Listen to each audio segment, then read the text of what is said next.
Hi hello ನಮಸ್ಕಾರ ವೀಕ್ಷಕರೇ.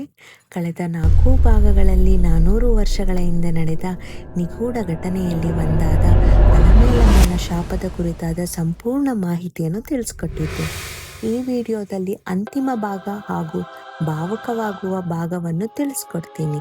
ಅದೇನೆಂದರೆ, ಅಲಮೇಲಮ್ಮನ ಶಾಪದ ನಂತರ ರಾಜ ಒಡೆಯರ್ ಅವರು ಪಶ್ಚಾತ್ತಾಪ ಪಟ್ಟು ಅದನ್ನು ಸರಿಪಡಿಸಲು ಪ್ರಯತ್ನಿಸುತ್ತಾರೆ.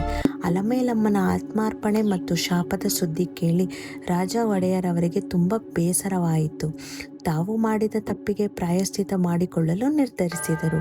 ಅಲಮೇಲಮ್ಮನ ಸ್ಮರಣೆಗಾಗಿ ಮತ್ತು ಅವರ ಆತ್ಮಕ್ಕೆ ಶಾಂತಿ ಸಿಗಲಿ ಎಂಬ ಉದ್ದೇಶದಿಂದ ರಾಜ ಒಡೆಯರ್ ಅವರು ಅರಮನೆಯಲ್ಲಿ ಅಲಮೇಲಮ್ಮನ ಚಿನ್ನದ ವಿಗ್ರಹವನ್ನು ಪ್ರತಿಷ್ಠಾಪಿಸಿದರು. ಇಂದಿಗೂ ಮೈಸೂರು ಅರಮನೆಯಲ್ಲಿ ನವರಾತ್ರಿಯ ಸಮಯದಲ್ಲಿ ಈ ವಿಗ್ರಹಕ್ಕೆ ವಿಶೇಷ ಪೂಜೆ ಸಲ್ಲಿಸಲಾಗುತ್ತದೆ.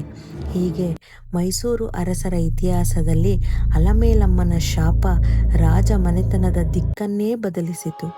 ಅರಮನೆಯ ವೈಭವದ ನಡುವೆಯೂ ಇಂದಿಗೂ ಅಲಮೇಲಮ್ಮನ ಕತೆ ಜೀವಂತವಾಗಿದೆ. ತಲಕಾಡಿನ ಮರಳು ಮತ್ತು ಅರಮನೆಯ ಪೂಜೆಗಳು ನಮಗೆ ಅಂದಿನ ಘಟನೆಯನ್ನು ನೆನಪಿಸುತ್ತಲೇ ಇರುತ್ತದೆ. ಇನ್ನು ಹೆಚ್ಚಿನ ಇತಿಹಾಸದ ಮಾಹಿತಿಗಾಗಿ ನನ್ನನ್ನು ಫಾಲೋ ಮಾಡಿ. Thank you.